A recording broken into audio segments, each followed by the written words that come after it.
Hello! అందరూ ఎలా ఉన్నారు? బాగున్నారా? Welcome back to my channel life with నీరు.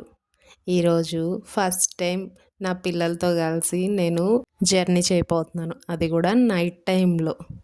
మా హస్బెండ్ లేకుండా మేము ముగ్గురమే వెళ్తున్నాం. బస్ దిగంగానే ఫస్ట్ ఫ్రెష్ అయిపోయి టెంపుల్కి వచ్చేసాం. ఈ టెంపుల్ కట్టాపుట్టాలమ్మ టెంపుల్. ఇది తిరుపతి ఎంట్రన్స్లో కర్కంబాడి దగ్గర ఉంటుంది, రైల్వే ట్రాక్ కింద. రైలు పట్టాల కింద సొరంగం వంటి ప్రదేశంలో వెలసిన ప్రసిద్ధ శక్తి స్వరూపిణియే కట్టాపుట్టాలమ్మ తల్లి. ఈ అమ్మవారు కోరిన కోరికలను తీర్చే తల్లిగా, అత్యంత శక్తివంతమైన దేవతగా భక్తులచే పూజింపబడుతున్నారు. బ్రిటిష్ వారి కాలంలోనూ ఈమె మహిమలు ప్రసిద్ధి చెందినాయని చెబుతారు. ఈ టెంపుల్ రైల్వే ట్రాక్ కింద ఉన్న స్వరంగంలో వెలవడం ఒక అద్భుతం. ఇక్కడ అమ్మవారు సహజ సిద్ధమైన పుట్ట రూపంలో దర్శనమిస్తారు.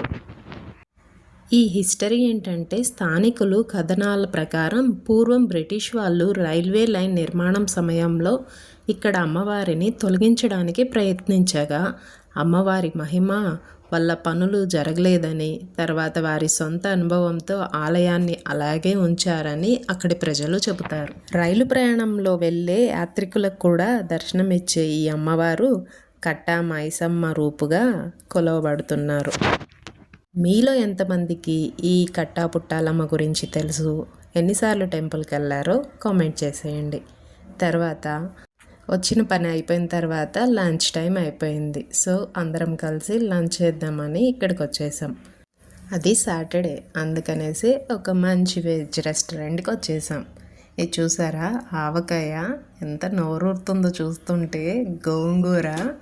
నేనైతే మంచిగా వైట్ రైస్ మీల్స్ తీసుకొని గోంగూర పచ్చడితో తిందాం అనుకున్నాను. బట్ మా పిల్లలేమో పన్నీర్ మండి ఆర్డర్ చేశారు. ఇక సరేలే కదా అని చెప్పి పన్నీర్ మండి ట్రై చేసాం. చికెన్ మండి, మటన్ మండి చాలాసార్లు తిన్నాం, కానీ పన్నీర్ మండి తినడం మాత్రం ఫస్ట్ టైం అసలు. ఎందుకంటే మనకు వెజ్లో పెద్ద ఎక్కువ ఆప్షన్స్ ఉండవు కదా.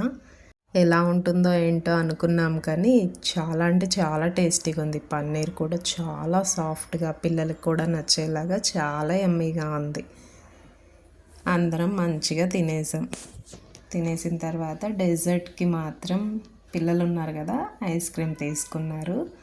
తర్వాత కొన్ని స్వీట్స్ తీసుకొని రిటర్న్ అయిపోయాం. అక్కడేమో బోల్డ్ అని స్వీట్స్ ఉన్నాయి. ఆల్ స్టేట్ వెరైటీస్ అన్నీ ఇక్కడే ఉన్నాయి. ఆంధ్ర స్పెషల్ పూతరేకులు, బెంగాలీ స్పెషల్ రసమలైలు, మొత్తం ఒకటేంటి ఎన్నంటే అన్నీ ఇక్కడే ఉన్నాయి. మీకు నా ఈ చిన్ని బ్లాగ్ నచ్చుంటే please like, share and subscribe. Thanks for watching. Bye.